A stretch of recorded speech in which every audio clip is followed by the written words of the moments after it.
like it's 7 p.m. Go ahead and call the meeting to order. Welcome, everyone. A Board of Education meeting for Wednesday, January 7th, 2024. We're going to start off, as we have been, in regard to awards and recognition. And this evening, I'm going to move over to the podium, and I'm going to ask Ms. Budlong to join me.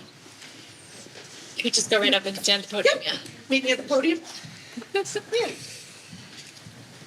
All right, I am extremely excited tonight to introduce Ms. Ingrid Budlong. Mrs. Ingrid Budlong is being recognized tonight because she is our 2023-2024 Teacher of the Year. She is currently a second grade teacher at Kelly Lane Primary School. Ingrid has been a member of the Granby Public Schools since 2017 and has been very involved in the school community, working as a team leader for second grade, a member of the Education Development Committee, and the K-12 vertical math team. She serves as a team mentor for teachers new to the district. Ingrid describes herself as a lifelong learner who works to create a welcoming and inclusive classroom community. In her classroom, she gets to know her students and families personally, making sure to take the time to get to know each student by listening and talking with them. She strives to build trusting relationships within the classroom so that together with her students, she can create a safe and supportive environment where everyone belongs. Ingrid, we are extremely happy to have you here tonight and to honor you. We have a flowers for you. Oh, thank you. Thank you for all that you do. Well, thank you. It's teachers like you that really highlight and make our district wonderful. Our students are very fortunate to have you. And having recently had kids in the second grade, I know how much they love Kelly Lane and what a wonderful job Kelly Lane did preparing them for WELS.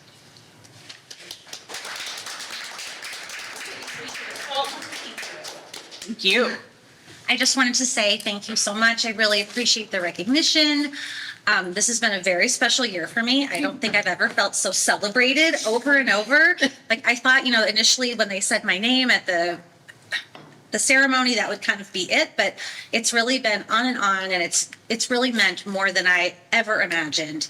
And I really, on behalf of all the teachers, I want to thank Colleen for your support and the board. It's your support and belief in us and trust in us that really helps us, like I am a lifelong learner, it helps us grow and really authentically model that for our students and really provide the best education that we can for the kids in Granby. So thank you. Thank you. We'll post for her. Oh, okay. Because, nothing happens if it isn't on social media.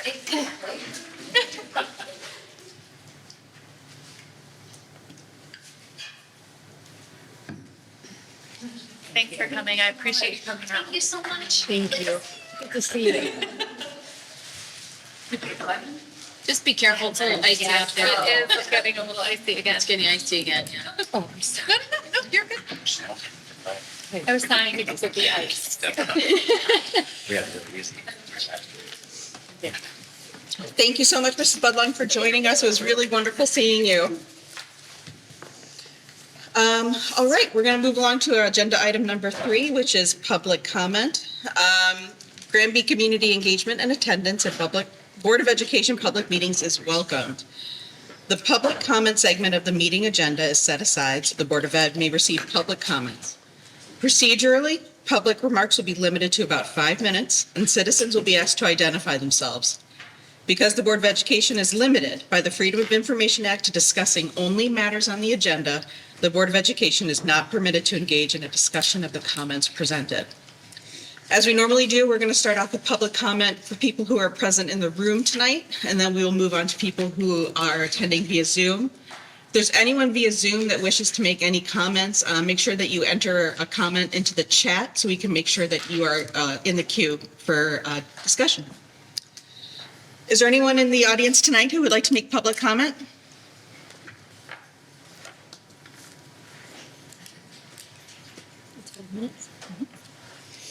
Hello.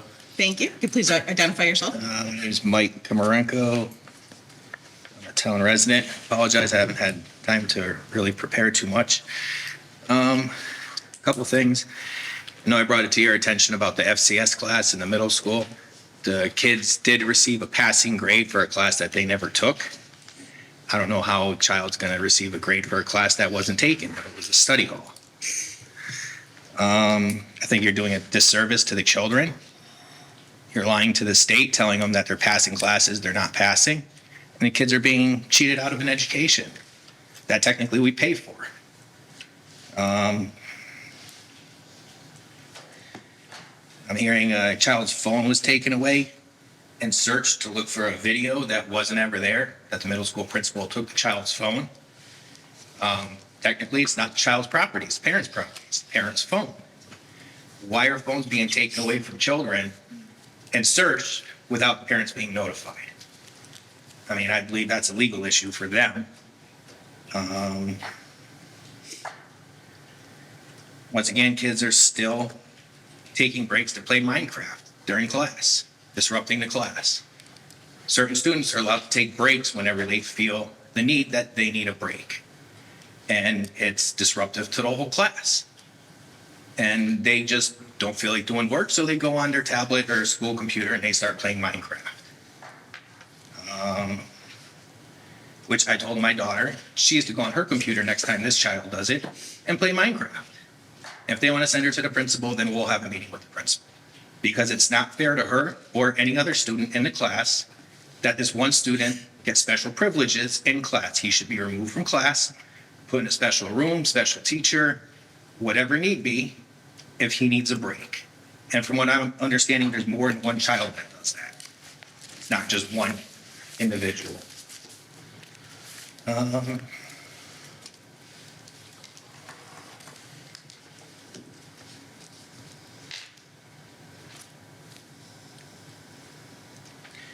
And another thing is the traffic going mostly into Kelly Lane School in the morning and in the afternoon. It's just ridiculous with the parents dropping the kids off and buses trying to go by, and just the amount of traffic that's over there in the morning is unsafe. People are doing very unsafe things to try to get their kids to and from school. And I believe that should be addressed somehow. But thank you very much for your time. Thank you, Mr. Kramarenko. Is there anyone else present in the room that would like to speak this evening? Going once, going twice. All right, we're moving on to Zoom. Is there anyone present on Zoom that would like to speak this evening? Going once, going twice. I am closing public comment. Thank you. It looks like Chase will not be joining us this evening because of exams going on at the high school. Katie is currently finishing up a basketball game and will be joining us later. I am hoping that someone could give me a motion to perhaps move the student representative report section of the agenda to later. I move to amend the agenda to move the student representative reports to later on in our meeting. Thank you, Rosemary. Do I have a second? Thank you, Donna. Is there any discussion? All in favor of moving agenda item number 4, student representative reports, to later in the meeting? Aye. Any opposed? Any abstentions? All right, that motion carries. Thank you. So we'll move along to reports and discussion. We're going to start first with the business manager's report. Good evening, Anna.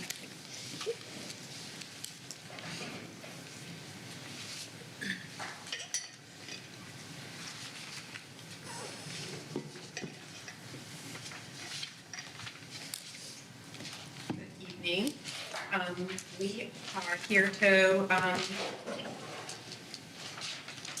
review the statement of accounts for as of December 2023. That is 6 months into our fiscal year, so that's a full half year through. Our financial forecast for the general fund as of December 31st shows an unfavorable full year forecast of $227,000. Which is $38,000 better than the previous month.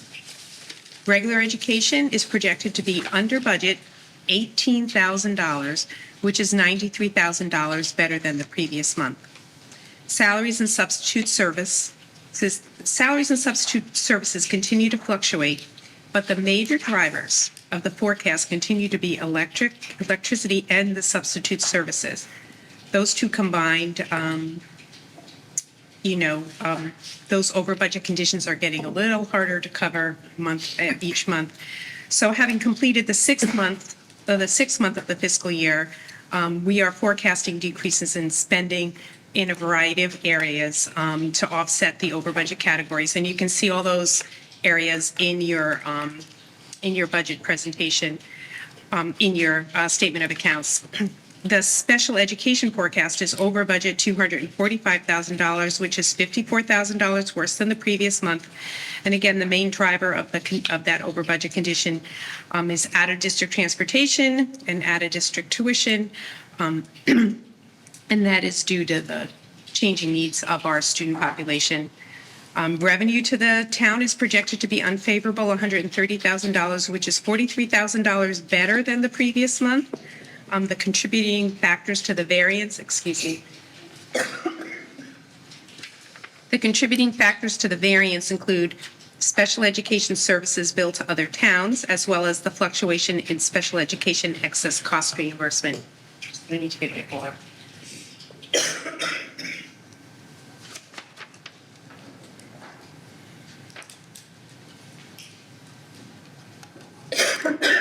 Do you want to take a break? Come back. A little dry from a lot of talking.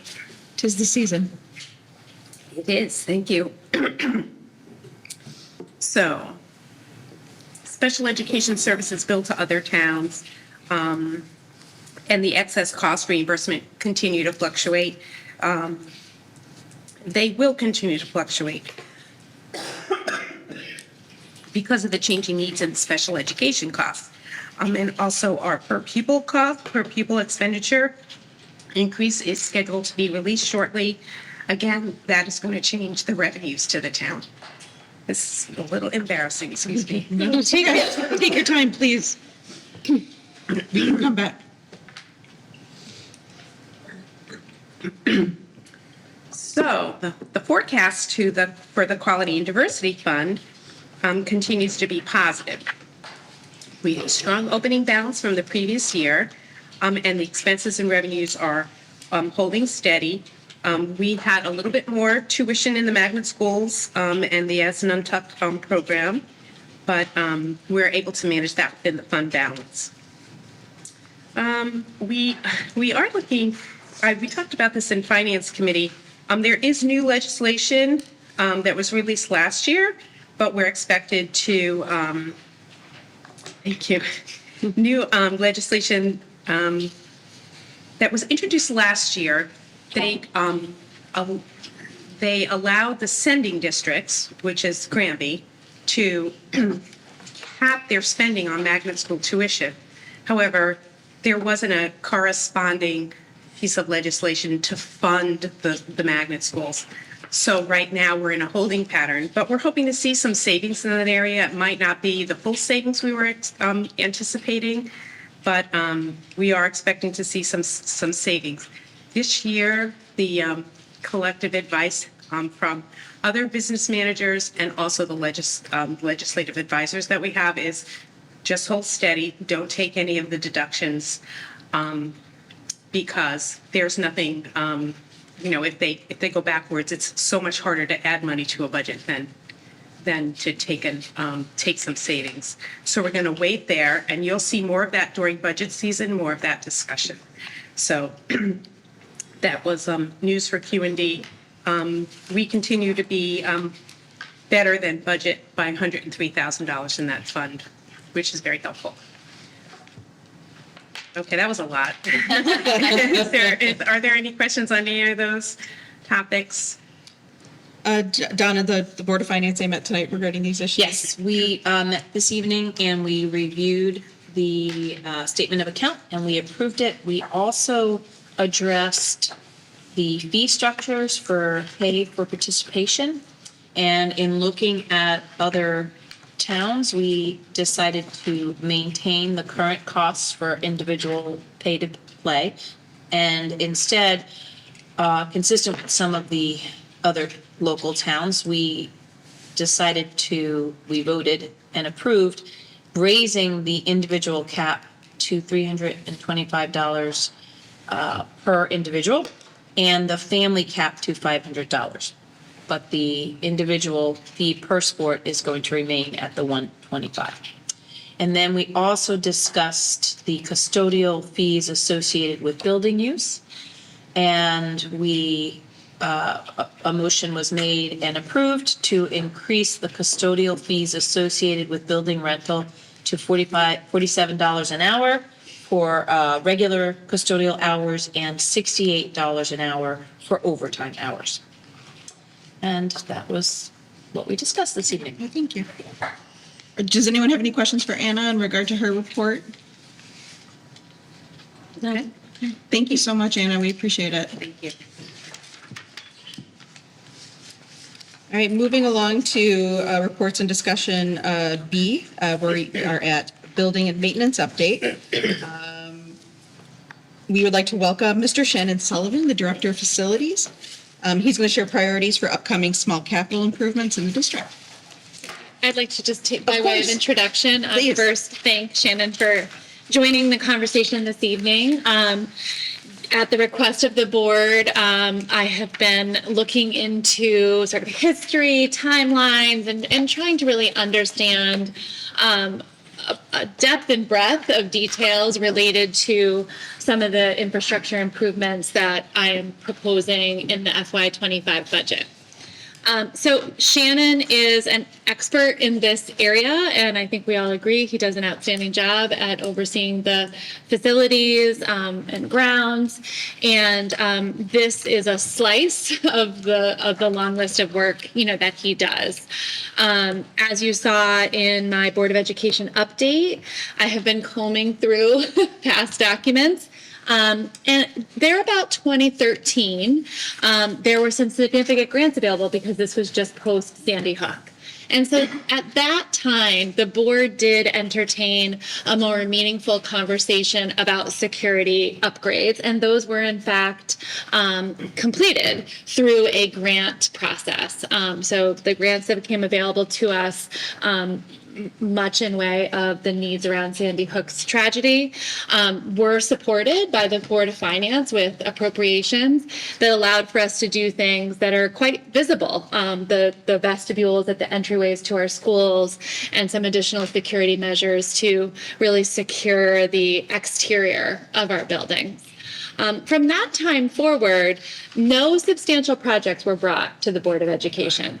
From that time forward, there are mentions of different upgrades being required in small cap projects through the +1. But it seems as though over time they would fall off. They wouldn't reach the highest level of priority. And so I just wanted to be clear that there was not a previous opportunity for the board to sort of vote and accept or decline any of the same projects that I'm proposing. And so with Shannon's help tonight, I would like to offer a little bit more detail around why are we at this point? Because there have been smaller dollars allocated over the last 8 to 10 years to maintain what we currently have. And as I had shared when I initially presented to you, we have safe and secure buildings, but we always have to keep our eye on the future. And because those 4 buildings are not networked in such a way that they can work comprehensively together, this next level costs a bit more. And so I just asked Shannon to provide a very brief sort of introductory comment, and then he's really here to answer questions that you may have related to what I've just shared. Okay, Shannon, thank you again. Great. So I think your biggest ask is the repairs to the lockdown system, and I'd like to just explain my history with the lockdown system. I started in March of 2018. When I started, the lockdown systems were tested when I first came here with fire, shelter in place, and lockdown tests. So those operated and they ran fine. Then we got into September of 2018, and they tested the lockdown system at Kelly Lane School in September. And it came up with the voiceover was not the audible voice that says lockdown. And at every school it's different. Some say lockdown 3 times, some continuously say it. It's kind of up to the school. We do have the ability to adjust that. But with that said, no lockdown audible came over during the lockdown test in September of 2018. So I immediately got a hold of Frank Melanson. Frank is, if anybody doesn't know him, he's the IT guru. He's pretty much a genius in this field. Frank did an amazing job of working with me to trace back the low voltage wires and find out what was going on. The short of it is that the way our lockdown system was wired, and there's many ways that this can happen, was that it goes into a relay module in our fire panel. So the fire panel, we had to get repaired, so we tried to find people to repair our fire panel. Our current vendor wasn't able to do that. They said that it's a proprietary panel at Kelly Lane. It's a notifier panel. We also have the same situation at Wells Road. So with those fire panels being original to the construction of the building, we're talking ancient fire panels. We slated those for replacement the next following year. But in the meantime, we asked Vulcan to do that's our security vendor, we asked Vulcan to do a thorough review of all of the lockdown systems. And it came up with the same faulty wiring, not faulty, the convoluted wiring, that the failure of the way that it was wired is that if anybody comes in to repair fire systems or burglary systems, it causes that relay to open and it causes it to inadvertently trip the lockdown system, just the audible. And we've experienced that several times this year, and I believe once or twice in 2018 and 2019 as well. So trying to make that repair was an extremely large number. And again, we tested the lockdown systems every month when I first got here. We continually still test the lockdown systems to make sure that they report to the police, to make sure that everybody's notified that needs to be notified. We check, make sure the door is shut, we make sure that the audible comes over there. So we do make sure that everybody is safe. I feel good about that. I want to make sure that people understand that it's never a situation where we had anything that was unsafe. I also want to let people know that in 2018, when we found that audible, it was 1 week that we had it corrected. I think that's a very short amount of time for such a convoluted problem. So that kind of explains where we're at, how we got there. So in 2020, we replaced the Kelly Lane fire panel.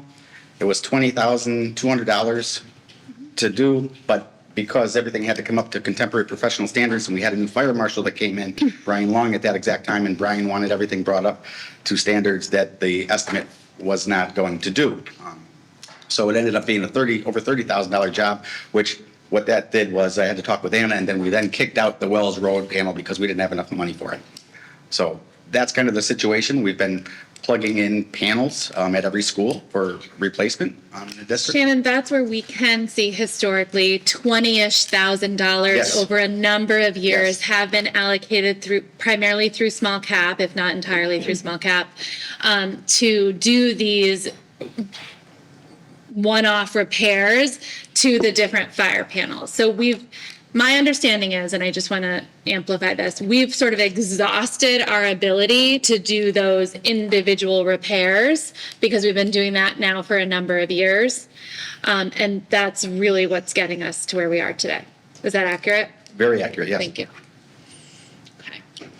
So did you have anything else specific that you wanted to mention, Shannon, or would you prefer we open to question? I think I'm happy to answer questions. Yeah, turn to you for this.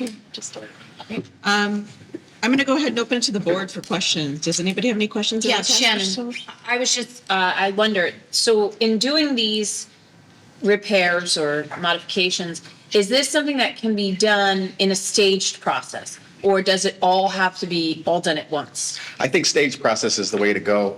If we look at the use, I like to think of the high school as a flagship school with sports and all of the activities, 2 gymnasiums. It gets a lot of use. I think that if we started there at the high school, that would really be the most value for our dollars.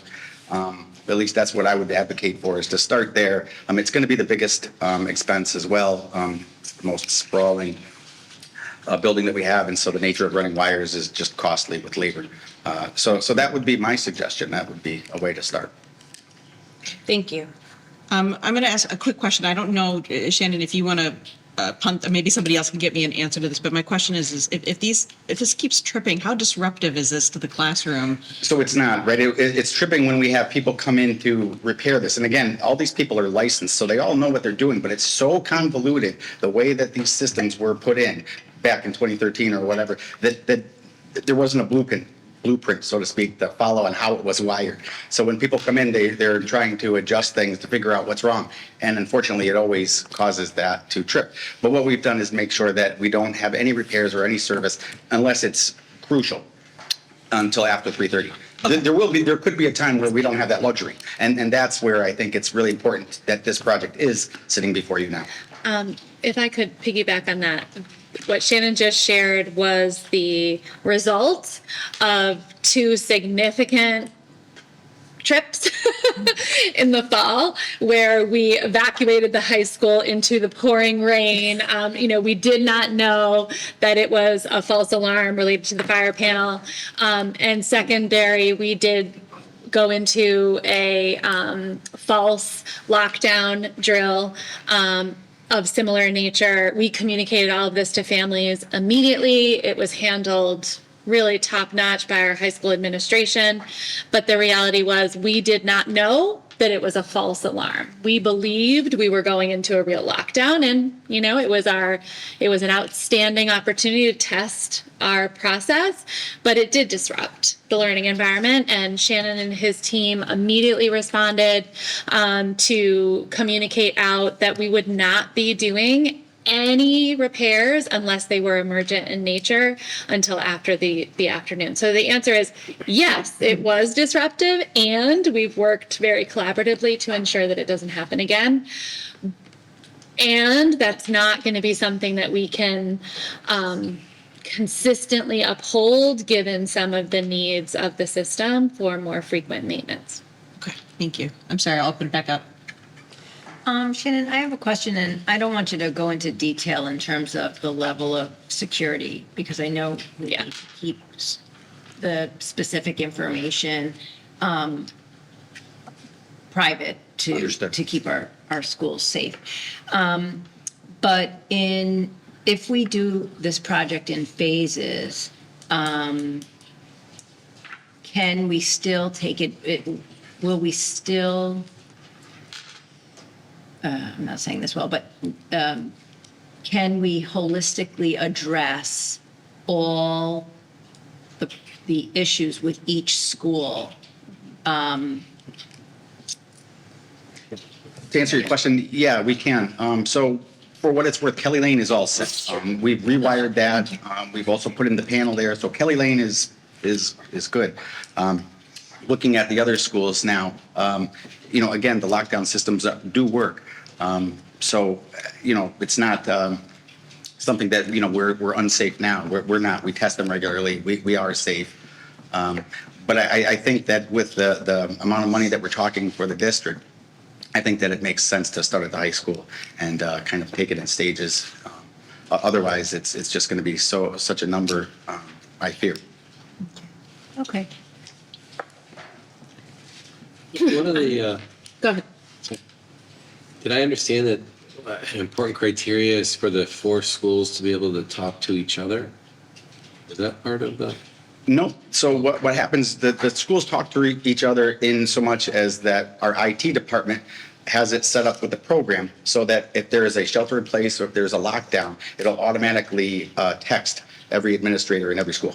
So in that way, we all communicate. Okay. But that's not done from the lockdown system itself. That's what our IT has done to program in that system, if that makes sense.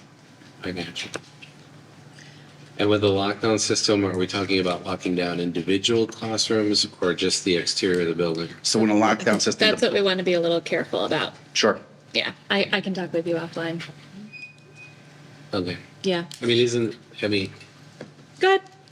I thought it was obvious. Like when we put in lockdown system in East Granby, every classroom door had a lock on it. Oh, of course. Yeah.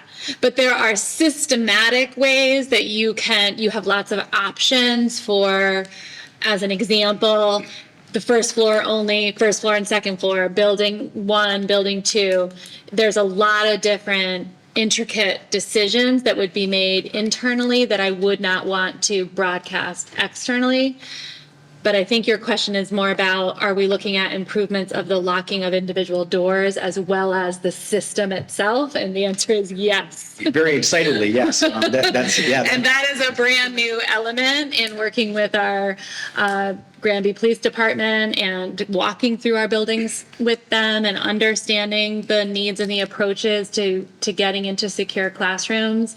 That is a significant component of this request. If I could, Mr. Pelling, just to answer your question a little bit more in depth, perhaps.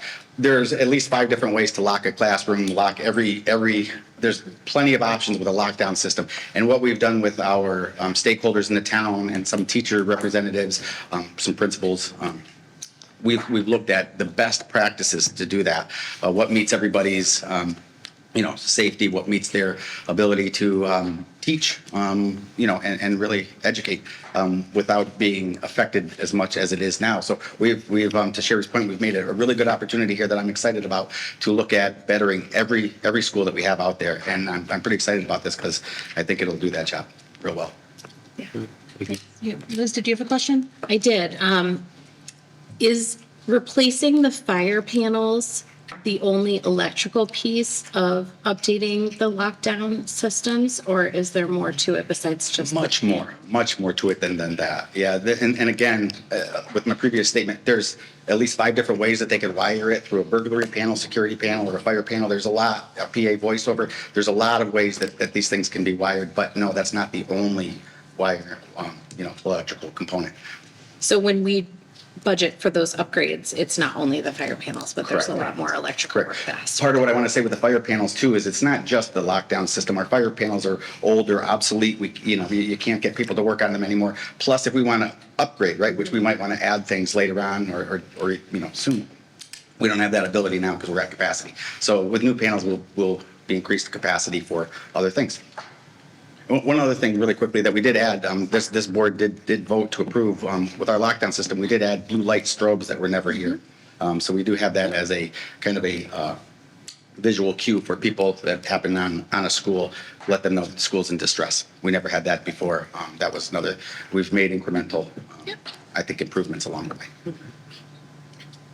Would it be fair to say that it would be less expensive to do it all at once rather than staggering it?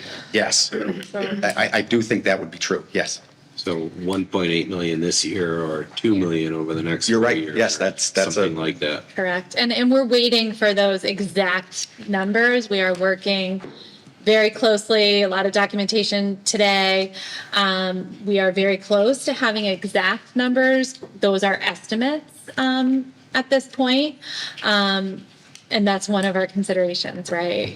Just like you do at your house, if you replace all the windows, it's going to be less expensive than if you do a few at a time. So those are all conversations we're having right now. And absolutely before the March iteration of the budget, we will have all those details for you to make decisions though. One last thing to consider too, you've seen it as a proposal in our budget, is the fire doors. The fire doors, it was in 2021, there was new inspection criteria for all of our fire doors. They never used to be required to be checked. Since 2022, every gap of every door has to be checked. Many of our doors failed. You saw that in the small cap. That also plays into the lockdown system as well. Those are doors that are fire doors. They are part of the lockdown system. They close. So just something else to consider. When you look at the cost of the entire thing, there's many factors that are comprised in that estimate. I imagine a fire door is not exactly the same price as a regular door. You would be surprised. Heather, did you have a question? I did. I'm sorry if I missed this along the way.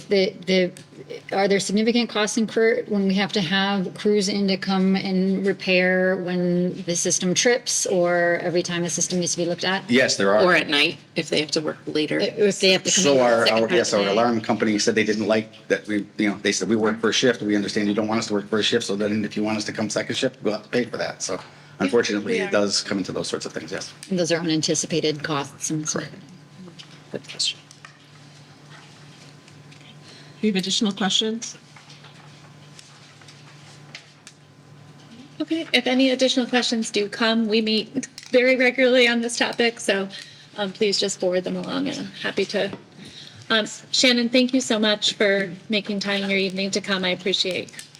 And thank you so much for everything that you do for our schools. I know how hard you work to coordinate everything, to work on all this. It's a broad range of knowledge that you bring to our schools. So thank you very much. We really appreciate it. Thank you. I mentioned to Sherry at the risk of talking too much, and this is the last thing I'll say, but I've been looking for advocates for facilities. Sports has their advocates, music has their advocates. Facilities really doesn't have a lot of advocates. Nobody wants to. It's not exciting to replace water heaters or boilers. but still they need to be done, and so there's a lot of things that I'm passionate about what I do and I really enjoy what I do. And I love to show people some of the things and where we can go and things like that. But if anybody ever wants to tour our buildings, I'd love to take them. That'd be wonderful. That'd be wonderful. We know that you take great pride in the work that you do for our schools and in your staff as well. And they do great work. They do. Thank you. So thank you very much for taking the time. I know it's probably been an exceptionally long day for you today. So These last few days, Yeah. his crews have been working round the clock. So Right. we do appreciate that as well. Yeah. yeah. Thanks, Shannon. Thank you so much, you. Shannon. Thank you. Yes, you can leave. You don't have to stay. Thank you. All right, that was very informative. We're going to move along now to the athletic presentation. We have Mr. Brian Maltesi, the athletic director.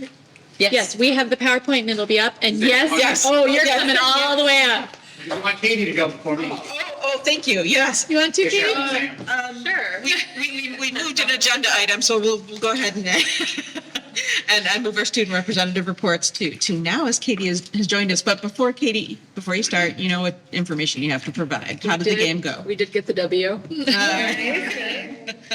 Congratulations. It was a long game, though. Felt like it would never end. Well, look at that. It ended and here you are. How fortunate you were that it ended, so you could still make it to join us this Yeah. evening.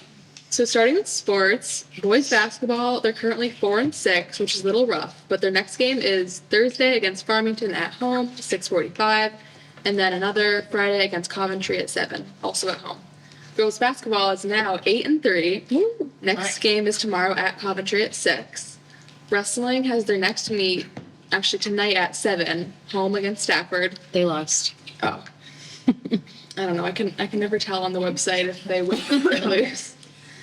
But indoor track season is currently winding down, with their last meet being the NCCC Invitational, and their next meet, January 30th, is the NCCC Championship. Boys ice hockey is starting off very successful with a 7-1 record. Their next game is actually tonight in Simsbury versus Housatong Co-op.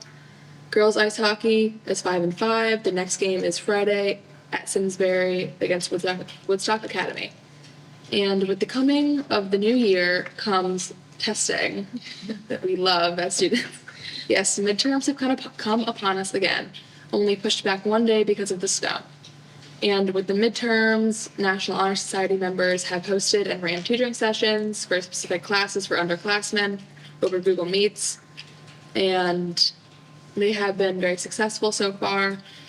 And next Wednesday, it will be the school-wide Poetry Out Loud finals, where the finalists from each grade, they have learned, memorized, and will now be reciting their poems of choosing for the whole school next Wednesday. And with the end of the semester comes a new quarter 3. But unfortunately, with the new semester comes some hard goodbyes. Our 2 exchange students will be leaving Granby very soon to return to their home countries. I have become very good friends with both girls, and I'm sad to see them go, but I wish them luck in the returns to home. Very nice. What are their home countries? My friend Julia is from Italy, and then Amelia is from Germany. Excellent. Thank you so much, Katie. You are welcome to leave. I think that you might have exams to study for, so you're probably a little exhausted. Yeah. It's been a long couple of days. It's been a long day, so thank you very much. Come on, I gave you a day and a day. And a delay. No, I'm just kidding. Study hard. Be careful. It's icy. It is icy. Drive Yes, slow. be careful. All right. Hey. All right, Mr. Maltesi, thank you for joining us this evening. Good evening, everybody. Thank you for having me. First, I'd like to start off by thanking Superintendent Ms. Burke and the Board of Education members for having me here to share the athletic department update. Also like to thank the administration at the high school, Mike Dunn, Kim Calcasola, and Julie Greeny for their continued support of high school athletics here at Granby. 23-24 school year has been off to a successful one thus far, both on and off the field. Before I begin with the presentation, I'd just like to go over a few accomplishments and statistics so far. Overall, Granby had 215 total athlete participants in the fall. Of that number, 96 athletes were taking at least one AP course or one UConn ECE early college experience course. That represents 45% of the fall athletes. And in the winter, I didn't have this up here, but in the winter, 47 athletes meet that criteria, representing 42% of the winter athletes, which directly links to the Board of Education's goal on student achievement. Balancing AP courses and early college experience with sports can be challenging due to the demanding nature of both commitments. Rigorous academic workload of AP courses requires significant time and dedication, and juggling that with practices, games, travel can create a time crunch. So time management is very crucial on our athletes. Students must plan carefully their schedules, maintain academic excellence, and high athletic achievement. One of the things we stress at our preseason coaches meeting, preseason meetings with players, that we are student athletes, and the student part does come first. So just to see these high achievement and linking that to the engagement is tremendous. It's a testament to our students, to our coaches, especially to our parents who work hard day in, day out. We meet regularly throughout the year. We consistently check the students' grades. We, especially kind of with our new Power School kind of updates, we're able to run different reports so we can kind of target maybe students that need extra help, or obviously the students are doing well as well. And we try to utilize the after-school study hall for athletes that's available to them should they need it. We even ask our NHS members to kind of help mentor some students if they need that as well. So I'd like to thank the students, the coaches, the parents, and everybody for what they do academically to remain successful. In the fall, all 7 out of 7 varsity teams qualified and competed in the CIAC state tournament. Girls soccer, field hockey, girls volleyball made it to the quarterfinals. Our Granby Canton football co-op appeared in the state playoffs for the 4th consecutive year.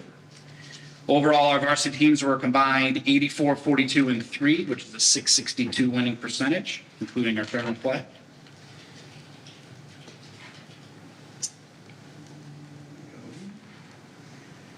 Sixteen athletes earned all conference from the NCCC and the Pequot Football Conference. Addie Earl, Alyssa Mikowski, Angela Harris in girls soccer, Bryce Alexander, Aiden Henry, Charles Orlock in boys soccer, Abby Heller, Olivia Thompson, Cameron Santha in field hockey, Otto Gottberg in boys cross country, Jane Hyatt and Jansen, Sage Pitts in volleyball, William Atnese, Sam Crunden, Kyle Pavlik in football. Tremendous accomplishments for them. 7 earned all-state recognition in the fall. Addie Earl and Alyssa Mikowski in girls soccer, Cam Santha in field hockey, Jane Hyatt and Anouk Jansen in volleyball, and Will Atnese in football. We also had 2 all-New England soccer players, Charles Orlock in boys soccer and Addie Earl in girls soccer. Addison Earl scored 112 goals in her career, which is now our new record, which counts. One of our Marie and Owen. previous great athletes in Marie and Owen. I know her.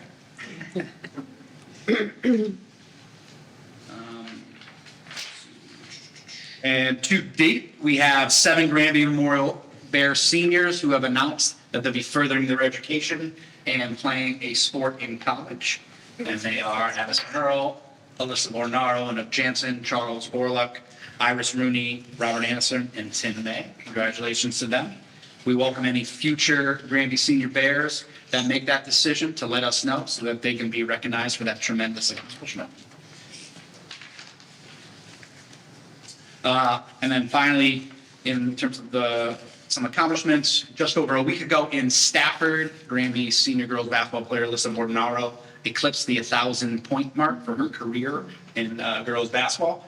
Still, 8-3, so 9 regular season games, NCCC tournament, state tournament play.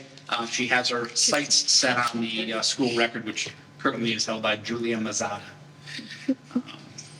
Again, I truly believe we have one of the strongest athletic programs in the state. Teamwork between all of the stakeholders, the coaches, the players, the parents, teachers, support staff, custodians, administration, everybody is top notch.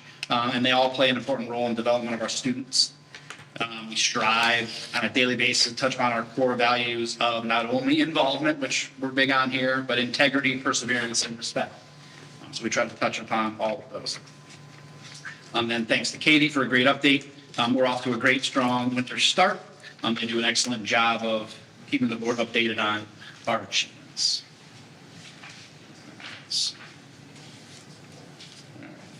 And now on to kind of some budget-ish items. Currently, there's been no increase in the amount of sport offerings we have. We currently offer 15 sports and have 23 different levels of teams on the girls' side, and we offer 14 sports with 21 different levels on the boys' side. Our total enrollment has decreased slightly. However, the percentage of students participating has remained steady over the years. The participation numbers on the next few slides include participation numbers for this year's fall and winter and projected numbers for the spring. We do this by using kind of a survey that we send out to our 8th graders, plus the returning freshmen, sophomore, juniors from the previous spring. I'd like to see those boys lacrosse numbers up. Yep. They've been down. Hopefully, so in kind of running this, and I have a slide on middle school sports. And then looking at the total enrollment for middle school, the 8th grade class is about 125, 7th grade class is about 125, and then the 6th grade jumps up to 162. So, and then the 5th grade, I believe, is the same. So we're kind of on the uptrend in terms of numbers. But again, our percentage of those participating has remained consistent. We usually hover around the 60% total number. So for the fall and the winter, we're about 42, 44%. And then when you add in the spring, where we have a number of sport offerings, we usually jump up. And we make sure that when we identify unique athletes, so not any doubles, but unique athletes, we usually hover around the past 5-6 years around 60% participation, excuse me. And then participation from our choice student athletes has remained consistent. Currently, 35 students, 19 have participated in either a fall or winter. And again, we usually see that uptick in the spring as well with all the amount of offerings.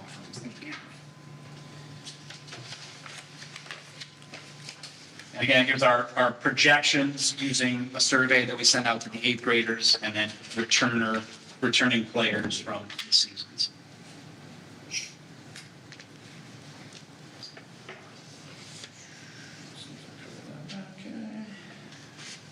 Yep, and again, here's our participation numbers for the fall and the winter at the middle school.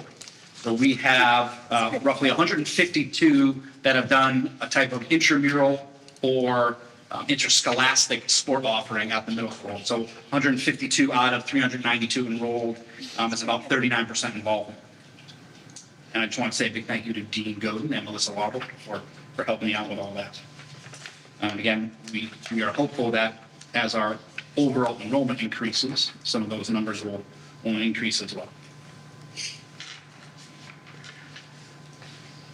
Next up, I'd like to announce that Granby Memorial High School was once again recognized as a Michael's Cup recipient for our exemplary sportsmanship standards, empowering students to take an active role in the school climate, and continued support for community service. Our athletes take pride in promoting good sportsmanship and positive behavior at athletic events. Continued initiatives that we are proud of include our student section captains, where student athletes are leaders by example in the bear down. We do our best to greet visiting opponents when they arrive at Granby. Our captains welcome them and let them know that they are the persons of contact should they need anything while they're here. Granby Memorial High School emphasizes sportsmanship at athletic events by putting accountability back onto our students. At the start of each game, we read our athletic code of conduct and our expectations to our fans, including the opposing student section, our student section, and the parents in attendance. We ask them to do their part in treating everybody with respect, because everybody works hard. We're also proud of how we give back to our community and our surrounding communities. Several teams coordinate youth nights by inviting future Bears to be in attendance at our games. Teams have also coordinated with the athletic booster clubs to raise funds for various charities. And most recently, the boys and girls basketball team raised over $1,400 to help the families from Summers that were affected by the tragedy in Cosmo. Providing these platforms for our students is what's most rewarding and what makes us so special to Granby Bears. We talk about the wins and the losses and those percentages, but the way that the Granby Bears give back is what's most important and what our student athletes can take most. Brian, it's the second time we've gotten Third. All right, I knew it was a couple Yep, times. third. Next slide shows some updates that we made to the athletic portions of the school website. Special thank you to Mr. Andrew Buckle for helping make this happen. Updating the athletics website directly aligns with district goals on communication, enhancing transparency and overall engagement. Improvements enhance accessibility for the up-to-date information about athletic events and activities. I'm gonna go a little off script here.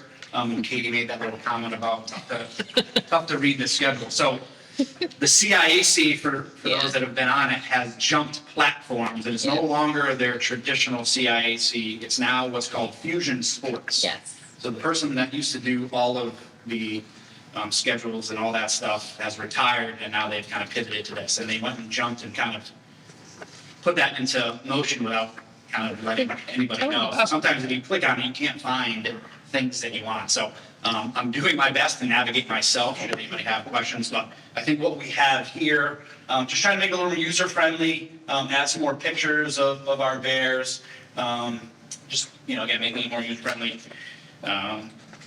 Should be good, but if you do sometimes not go to our athletic portion of the website, but go to CIAC to look for things, you might find it to be a little bit different. Bear with us as we're all kind of learning that. No pun intended. Yeah. Sorry, I had to say it. Here's some pictures of some facility improvements that we've had over the past year. Includes our new shot clock at the high school, new scoreboard.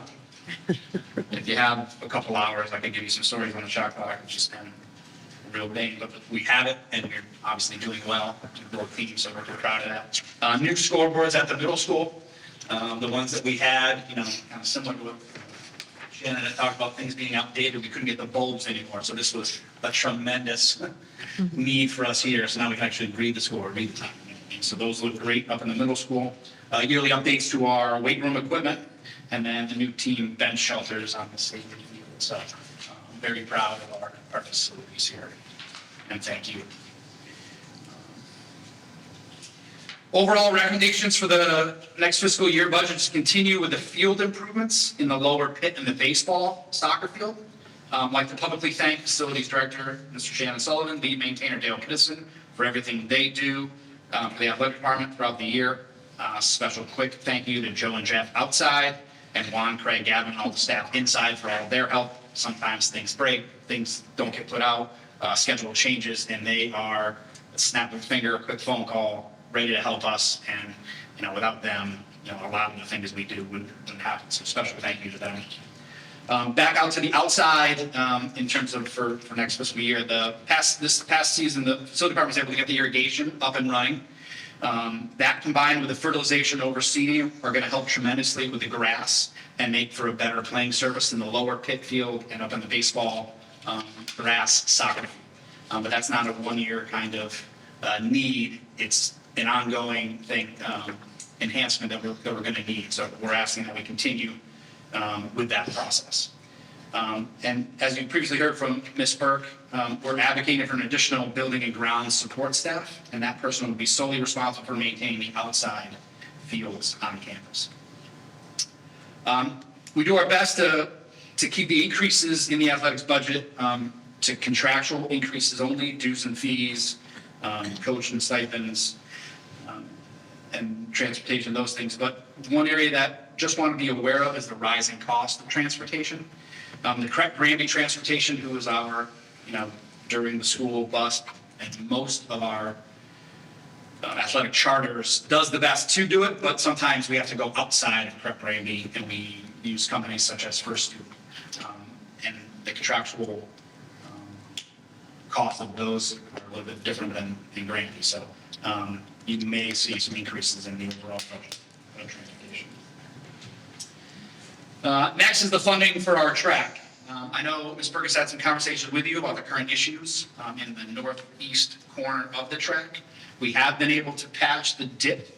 Last year we were able to patch it, and we were able to host our meets, but it's kind of coming back. We haven't budgeted again to complete that same fix this year. However, it is starting to move its way down to the kind of straightaway and farther down the track. So the temporary fix is probably going to only last us so long. So we want to just kind of be open and up in front with everything that Mr. Sullivan, Ms. Burke, and I are working to find kind of long-term solutions to fix that track. And then finally, we do have a sizable crack down the middle of our 6 tennis courts at the high school. We'll be able to make do with this with a patch this year, but every rain, every snowstorm that then melts and then freezes and then expands, just kind of makes that crack a little more unplayable. So over time, we're going to need to look at a long-term solution for this courts as well.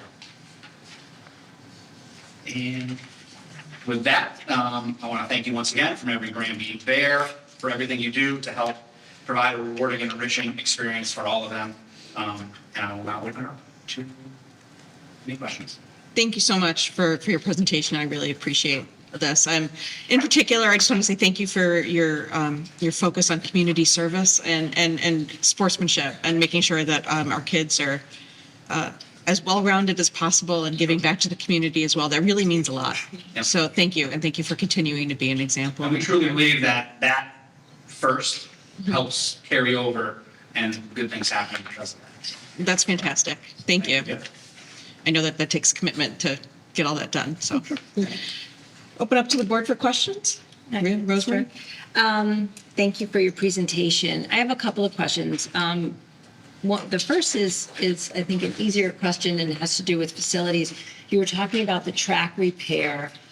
I just wanted to make sure I understood. So the repair, are you saying that the repair that was done last year to that one section of the track is failing and has to be redone in addition to others, or are there others? The last I looked at that specific one, that was holding up. Okay. But it's starting to move its way back. So when you if you're going to enter into the Yep. track, that kind of runway, not the 100. Not the other way. Okay. So it's a So new, that's, It's a yeah, new so working its way back towards that opening. And if you're kind of at a certain spot, you can kind of see Dip, the dip. a little bit of weave in lanes 1 and 2. Okay. So what we've done worked, but now it's moving. Right. This- So, yeah. well, when you say moving, I didn't know if you meant. Sure, yeah. Like actually, literally, Yeah, yeah. it's spreading or we're seeing it in other areas as Yeah, well. Other areas. Okay, gotcha. Thank you. And then, I want to echo what Monica said about, I think, athletics as well as other activities in our schools are really super important. I mean, they help our kids stay connected. And I was wondering, what do we do in the athletic department to monitor the experiences that our students are getting in the various sports? Because I know not all students are getting that positive experience. Some teams are stronger than others in terms of the community service. Do we do any type of evaluation of our coaches? Do we do any type of evaluation or survey of the students and the families on the type of experience they're getting and how we can improve? Sure. Either globally or specifically with respect to certain teams so that we can, ensure that all of our students are getting that same positive experience. Sure. Actually, I'd spoken with Mike Dunn about that. So we do evaluate the coaches. And Mike Dunn and I were going to implement student surveys. So we'll do that. And then when we do our evaluation of the coaches, we would talk to them and go over the student surveys to see what areas of improvement we could do. So yeah, I think Okay. that's something we are looking to implement this year. And I'm assuming that you do the evaluation. Do you, do you get any feedback from stakeholders about, coaches' performance, students, anything like that? Well, the survey would get us the students, but we could easily include that to get parent Just as, information. Is that what you mean by the stakeholder? well, yeah, I mean, the coaches give us their kind of take on how the season was successful, what they could do, so that stakeholder okay, is involved, and obviously in the discussion. right, because there's Athletes so many would be. games going on, I'm sure you Sure. can't be at all of them. Correct, yeah. Right, you have to be a really busy guy. So how, what's the measure I guess. And you don't have to answer that question, but it's just, I think it would be a valuable piece to add. Yeah, I think we're always looking to grow and improve. Yep. Similar to what Teacher of the Year Yeah. echoed, that you're always a lifelong Lifelong learner. learner. And that carries over to coaching as well. Great. What may have worked for one team might not have worked for another team, or a talent level on one team is different than a talent level on the other. And you've got to always kind of look for ways to improve. So yeah, I think that's Great. good stuff. And the wins and losses don't always measure the success, right? No, Right, especially for these kids. So, absolutely. great. Well, thank you. You're welcome. That's all I have. Anyone else have any questions? I'm wondering if the transportation costs are rising. We have a lot of small teams. Does it provide a cost savings if a smaller bus, not the big yellow bus, is used for some of these small teams, or is that not a factor? So we have asked if we could do that. But unfortunately, whether it's Granby or First Student or M&J, they just don't have that size bus to accommodate us. And they typically give us the answer of, it'll cost us the same. I don't necessarily agree with that, because I think a smaller bus will be able to get to and from an area a little bit faster than say a larger one. Less fuel. Yeah, less fuel. So yeah, we have asked, Michelle Degani, my assistant, has asked, look, we have a team of, 10 swimmers. We don't need a 72 passenger bus. We just need, sometimes they accommodate us, sometimes they don't.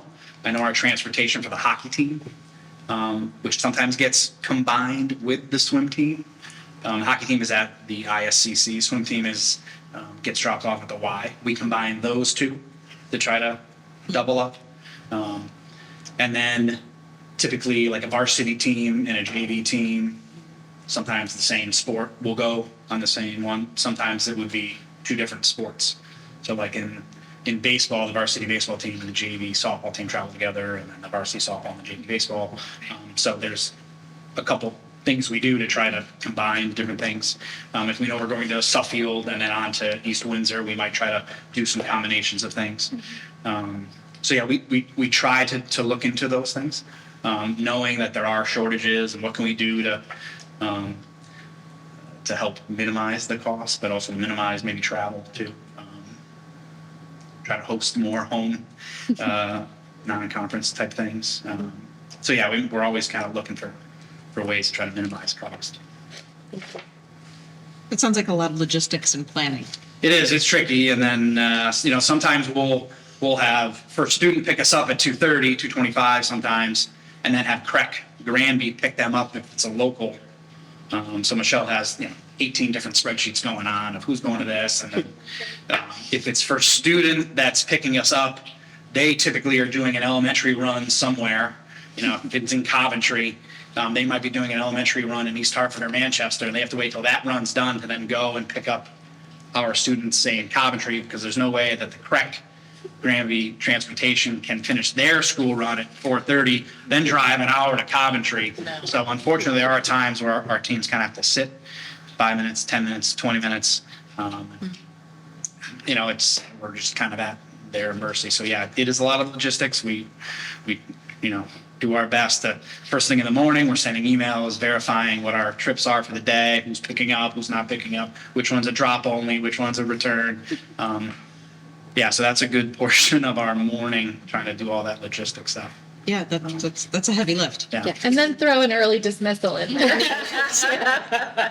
And then move the game to the next day, and then they're not working, so we have to, hopefully in the morning, hey, we moved the game, can we get a bus? And you thought I was just playing a bunch of games. Yeah. So yeah. Thank you. So, yeah, Dave. Yeah, thank you. Glad to see that the track and the tennis courts are getting the attention.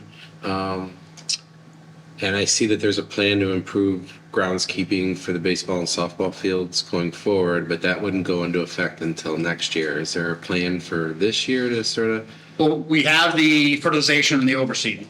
Yeah. Hopefully, knock on wood, like that germinates. We now have the water irrigation to be working. I've been saying that we need the water. We could dump as much money as we want into overseeding and all that fertilization, but without irrigation running. So that, hopefully is going to show. It's not going to be completely perfect this year, Yeah. but it is there. In terms of the maintainer that we're kind of hoping for, the extra person, once that grass starts to grow, we're going to need to have somebody more dedicated to just outside rather than, poor Joe and Jeff, they're working on the outside, they're setting things up, they're trimming, they're mowing, and then all of a sudden something might happen at Kelly Lane or another school and they get called away from what they're doing.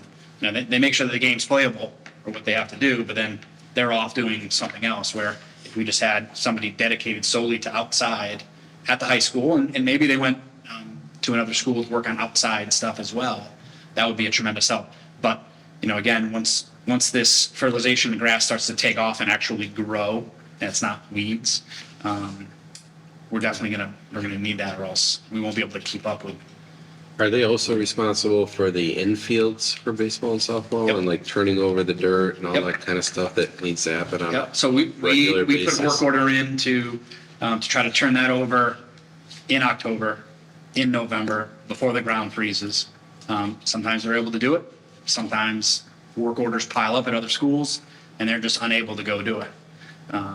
So if we had that person that was dedicated to the grounds, that person wouldn't be called to go fix a broken pipe, at the elementary school. They would. They might. They might. They might. It's all hands on deck Right. approach, but Hopefully, right. Hopefully we. So yeah. But they have. In speaking with Jeff, they're going to build up the pitcher's mound. They're going to build up home plate again. Make sure that's crowned the Right. correct way. They're going to, that they love to be outside and they love to make things look great, and they love it when there's a game over there and everything looks pristine. But they're only kind of two guys that get pulled into 100 different directions. So. And do both of the fields have electricity? Softball field has electricity on the scoreboard. Yeah, So we run like 100-foot extension cord to the to run a batting pitching machine? Yeah. to run a pitching machine there. Baseball, we have a generator because we do not have power out there. Okay. I think the cost is pretty extensive to run power from the school all the way out to. We would have to look at. A generator is a better solution than two extension cords Yeah. or something?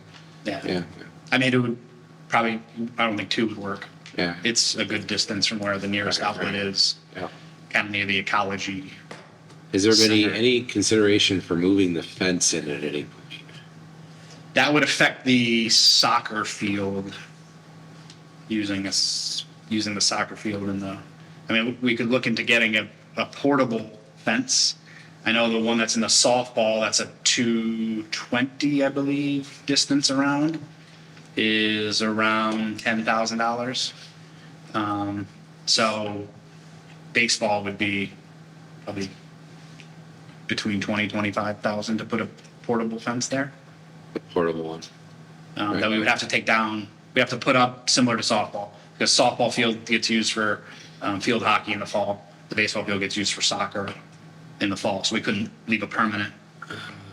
No, I understand. I never understood why we had a 400-foot fence, which is bigger than any major league park, Right. but we like to challenge our students here, Dave. I get that. Or shit. AP all the way straight out to It's the a home run dual-purpose field. criteria. Multi-purpose field. Yeah, I got it. All right. Thank you. Does anyone have any additional questions? Thank you so much. Thank you. Mr. Wilkinson, for being here. We really appreciate your Thank you, presentation. Brian. Nice job. Thank you for everything you did for Thank the you. athletic department. All right, moving along, we have the first reading of revised policy 6146, graduation requirements. Do I have a motion? Or I don't need a motion at this Oh, point, do I? not for first Dave, reading. or we don't have Jen here either, right? So Jen was not able to attend tonight.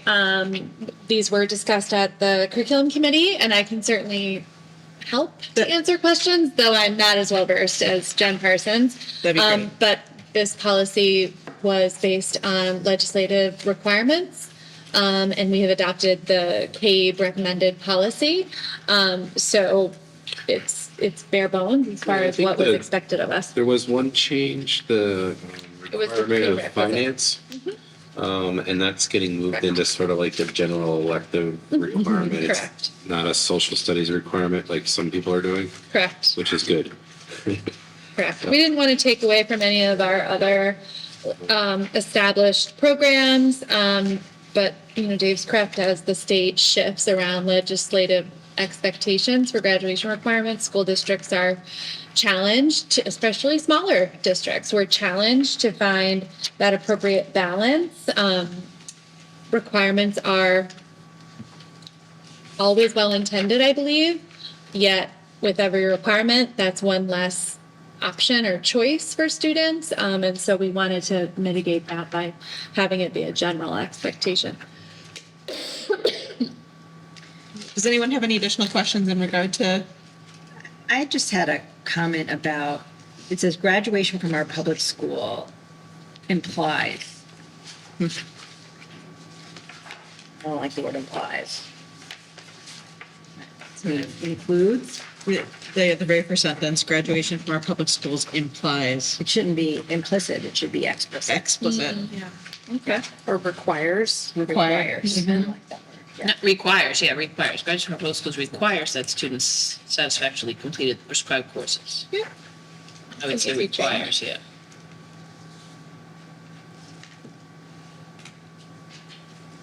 That's a great point. And I know that this is CABE language, so that's, but usually, I know in other policies, we've used the district as our, so maybe graduation from this got district it. requires, I don't, if we just wanted to keep everything the same, but that's just a comment rather than a request. Easy to do. Doesn't change the content of No. the policy at all, Right. so those No, are no, easy it to doesn't. adjust.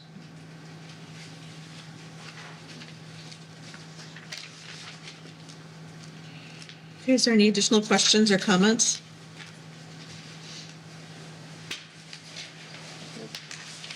Okay, so we'll have this on our agenda at the next meeting for a vote. I believe, excuse me, bless you. Thank you. Okay. Thank you. I think if anybody else has any further comments, I can contact Jen, right? Okay. Reports and discussion. We have our first reading and discussion of the 2024-2025 school year calendar. I'll hand it over to Superintendent Burke. Thank you. Yes, so it is the time of the year where we look ahead to the coming academic year. You will see in your packet the first, or the draft, I should say, of the Granby Public Schools 24-25 calendar. We ask that you review it for a first reading, and then it will be back on our agenda at the next meeting for a formal vote and approval. Really, the purview of the Board of Education is to approve the first day of school and the last day of school, ensuring that we are in session for the 180 required academic days, as well as looking at the placement of vacations.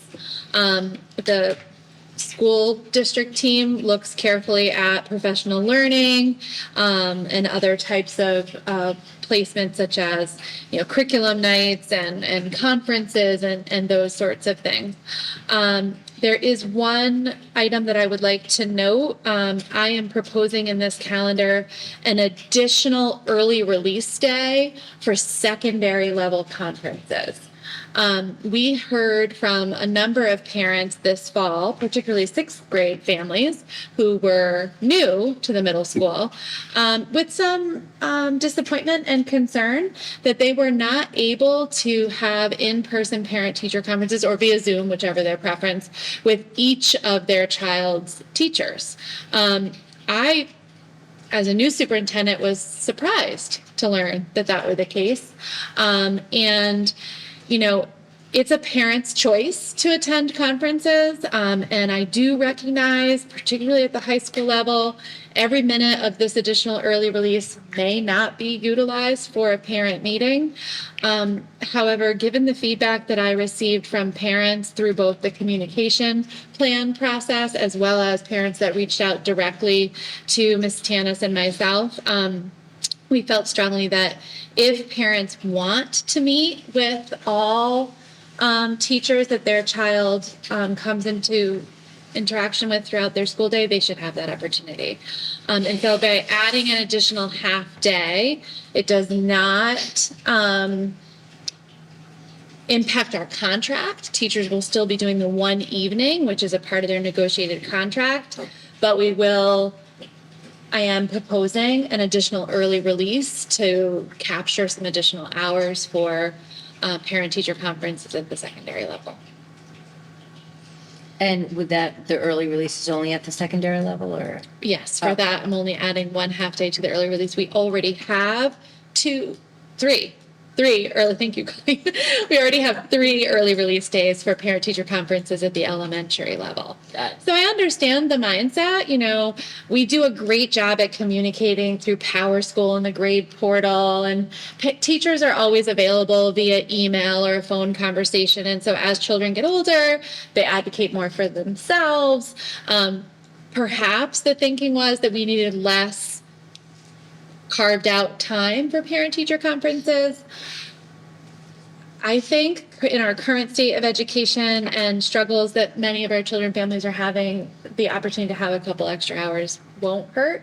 We will gather feedback this year as to whether or not that was utilized, take a look at that data to inform any decisions going forward as to whether or not we keep those 2 early release days at the secondary level or not, and revert back to that one early release day. But that is a change on this calendar. I strongly agree with that change, especially this year I had 3 children between the middle school and the high school. So to have to fit in 2 conferences times 3 kids in the short time, because the middle school and the high school have the same dates, it's very challenging. it's And a very lot of difficult. families are also in that situation between those 6th grade levels to try to fit them in. So I think that will make a really big difference. Yes. I do think it is a good idea. One of the things I've heard in the past is that it's sort of cumbersome, like each teacher keeps their own schedule. So if you're trying to coordinate seeing this teacher and that teacher, it becomes very difficult. And I know other districts have sort of a unified, you click on it and you're able to reserve your 10 or 15. So what we did discover through the communication plan surveys and investigation sort of experience was that we have teachers doing it differently. We have teachers that, use a Google Doc sign up and they're offering it in that way. We have others that are using the Pick a Time software, which is what you're referring to. And so that is one of our goals related to the communication plan, to really uniform some of our processes for families. I think just a predictable way of signing up for conferences is really important. I know how many emails I get as a mom of 4 children, and if everybody's doing it a little bit different, you just might miss something, and these are important opportunities. So in the umbrella of our communications plan, this is an area we'll continue to improve upon with the process.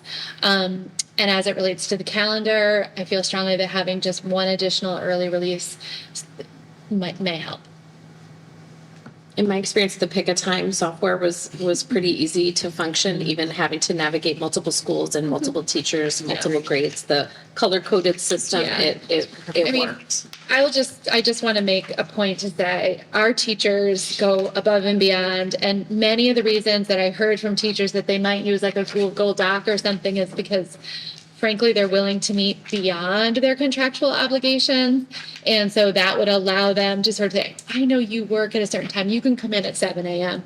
Whereas when the district is promoting conference times, we stick within our contractual parameters, as is to be expected. So I feel strongly that those differences come from a really good place. And I understand that it can make it challenging for parents. So we're going to look for a solution to that.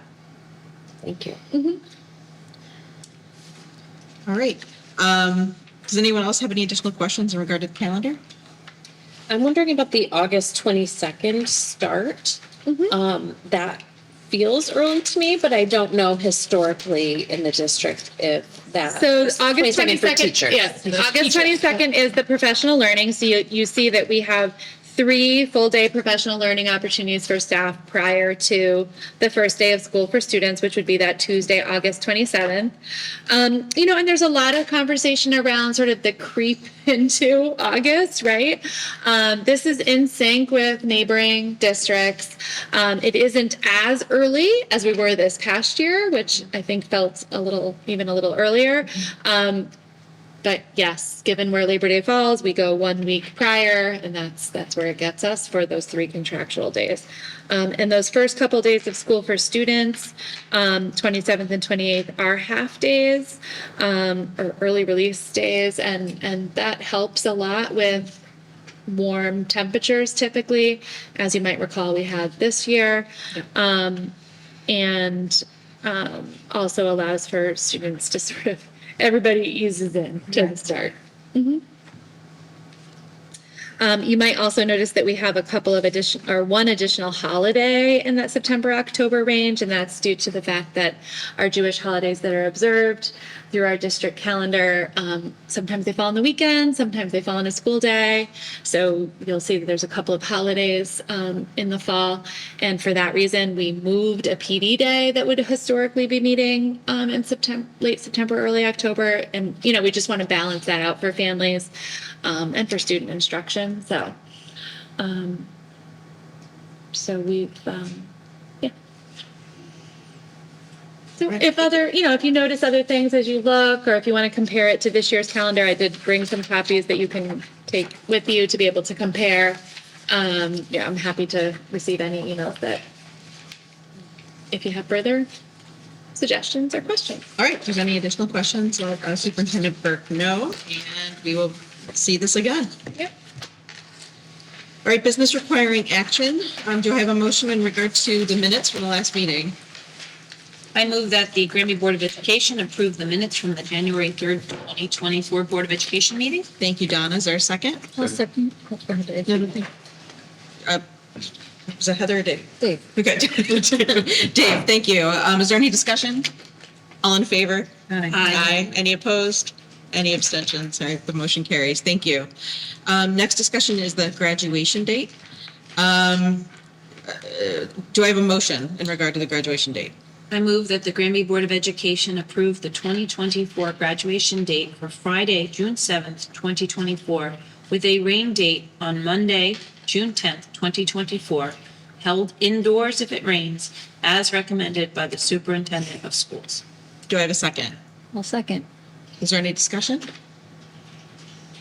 So I just, as a point of clarification, Friday, June 7th is our identified last day of school, and the Connecticut State Department of Education is supported through legislation that allows school boards to set the graduation date without the necessity to make up snow days. So ultimate senior privilege is that we can identify the graduation date with our intended 180th day of school, and seniors do not need to make up those additional snow days. So what that would look like is our seniors would engage in exams and all of their end of year activities, and as long as the sun is shining and we can be out in our field, they would graduate on that Friday. Other students in district do return to make up those snow days. So unfortunately, right now we're on Monday, which I hated to do. But our last day of school for everyone else would be that Monday. If it rains, we move graduation to that Monday, but that would be our graduation date regardless of the weather. And that's the proposal that we have tonight. Can I ask how that would impact the administration of exams for those seniors and the teachers, like the schedule of the finals? Yeah, it will. Many of our teachers teach more than just seniors. They have, multiple grades, and it allows teachers to do all of their end of the year routines and procedures. Are still very much work days for teachers, and it doesn't pose a problem at all. Okay, I meant more for, does the teacher have to give the exam twice if they Oh. have a mixed level class? I leave that to the high school figure administration. it out. They work it out and they've done it Got it. for a number of years. I believe that they offer exams for seniors a little earlier. But again, being my first experience, Liz, I could get more details from Mr. Dunn and get back to you if you'd like. No, I mean, I Okay. trust that if, Yeah. if that's the way it's been done, Yeah. that's fine. I just wouldn't want to put an extra responsibility on our teachers. I believe our seniors also have some options around exams. Those of you that have They- recently had seniors, because if they they're do. at a certain grade in the class, they don't That's even right. need If to they, take- if they have an A average, they don't have to take the final exam. Correct. And They some have of the. APs. They use They take APs, it earlier. right. That's There's a right. lot of options for our seniors, so Yes, so the teachers, it all kind of works out. thank Great. you. I'm a little fuzzy on the details, but I know that there's a plan. And having had a senior last year, it was really nice to have the date set early like this, like you're doing it. It is really nice for planning purposes. Yeah. I think for teacher planning purposes too, to know that that's their For night. everyone. It's nice to have a date on the calendar. Yeah. Right, Rosemary? I was always in the minority on this issue. I always Yeah. thought that kids should stay in school because if we value education in our teachers, then we should let them go to the end. But I think I'm a party of one on that issue. Does your son agree with you? Even listening, he'd be like, Mom. Horrified, but that's where I stand on that issue. Okay, well, and it's a Friday, which is wonderful for families, and senioritis sets in a little earlier than we can often contain. So, they've proven themselves, I think, throughout their tenure here, and it's a nice little reward for them in my thinking. So, but this is your decision. So, I'm happy to answer any additional questions. Is there any further discussion? Any questions? Okay, we've got a motion on the table and it's seconded. All in favor? Aye. Any opposed? Any abstentions? All right, the motion carries and we have a graduation date of Friday, June 7th. Excellent, thank you. Moving on to committee reports, curriculum, policy, technology, communication did not meet tonight, but their approved minutes are attached in our agenda packet. Finance, personnel, facilities did meet tonight. Donna, you kind of gave the report earlier Yes. today. Is there anything else you wanted to add or? Nope, that's all. Okay. We approved the Anna's report and we dealt with the pay for participation and building use fees. So that's Excellent. what we covered tonight. All right, thank you. Other board-related reports, correct CABE. We're still looking for a volunteer for CABE if anyone is available. What does the CAPE thing mean? That's a good question. Do you have when they meet? I'll find out for you, David. I do know there's a Zoom option. There if that's is. helpful, and I'll put it in the Friday update so that you have all those details. Perfect. Thank you. Granby Education Foundation, I believe they did meet, but I don't have an update on that. They didn't. They They did, they postponed. Oh, rescheduled 'cause it was separate. to January 29th will be their next meeting. Okay, January 29th. That's right, it fell on the day of the storm. didn't it? Yep. All right, next up, calendar events. There's attached in the back of our packet, and I think Katie highlighted several events for us as well. Just because of the time, I'm not going to go through it. There's not really anything. Except to highlight the Poetry Out Loud finals on January 24th, and the Winter Coffee House coming up on February 24th as well. I know those are always very well-attended events. And then we have board member announcements. Does anyone have any announcements? Okay. Action items, Madam Secretary? The only one I got was Ms. Burke will send out the information on the CABE meetings in her weekly updates. Perfect, thank you. Superintendent's report.